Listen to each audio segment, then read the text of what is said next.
ഇത് എവിടെ പോയി? ഇതിനകത്ത് കാണുന്നില്ലല്ലോ. കുറെ നേരമായല്ലോ ഞാൻ നോക്കുന്നത്. എടി മൈനെ, നീ ഇതിനകത്ത് കിടന്ന എന്റെ പേന എടുത്തായിരുന്നോ? എന്റെ പുതിയ പേനയായിരുന്നു. അച്ഛൻ കഴിഞ്ഞ പ്രാവശ്യം വന്നപ്പോൾ തന്ന പേനയായിരുന്നു എനിക്കത്. മര്യാദയ്ക്ക് പറഞ്ഞോ മൈനെ, നീ എന്റെ പേന എടുത്തിട്ടുണ്ടോ? ഓ അമ്പടി പുളുസു, നിന്റെ പേന എടുക്കലല്ലേ എന്റെ പണി. എനിക്ക് നിന്റെ പേനയൊന്നും വേണ്ടേ. ഈ കറങ്ങിക്കൊണ്ടിരിക്കുന്ന ബോൾ എടുത്ത് നിന്റെ തലക്കിട്ടൊരു ഏറെറിയും ഞാൻ. ഈ നുണ പറഞ്ഞാലുണ്ടല്ലോ. ആ പിന്നെ നീ എറിയാനെങ്കിൽ വാ. അപ്പൊ നിന്നെ ഞാൻ എടുത്ത് എറിയും, നോക്കിക്കോ. രണ്ടും കൂടി എന്താണ് ഇവിടെ കിടന്ന് ബഹളം വെക്കുന്നത്? രാത്രി ആയാലും പകലായാലും ഇത് തന്നെയാണ്. നീ എന്താണ് ബോളും പിടിച്ചോണ്ട് നിൽക്കുന്നത്? അവളാണ് ബാഗും പിടിച്ച് നിൽക്കുന്നത്. ഇനി രണ്ടും കൂടി ഇവിടെ കിടന്ന് ബഹളം വെച്ചാലുണ്ടല്ലോ, രണ്ടിനെടുത്ത് ഞാൻ പുറത്തെറിയും. ഞാനല്ലമ്മേ, ഈ നിലു ചേച്ചിയാണ് കള്ളം പറഞ്ഞത്. നിലു ചേച്ചിയുടെ ബാഗിൽ ഞാൻ ഒന്നും എടുത്തിട്ടില്ല. ആ മതി രണ്ടുപേരും കയറി കിടന്ന് ഉറങ്ങിക്കേ. നാളെ നമുക്കൊരു സിനിമ കാണാൻ പോകാം.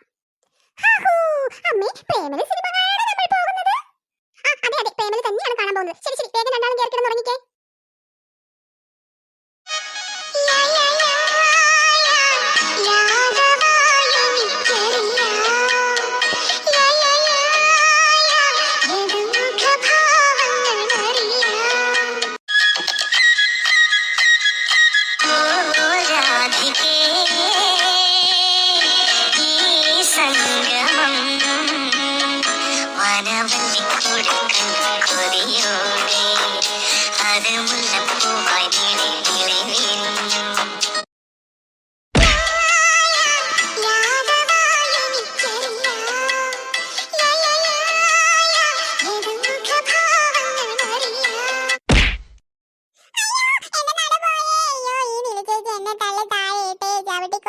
എന്റെ നടു പോയേ.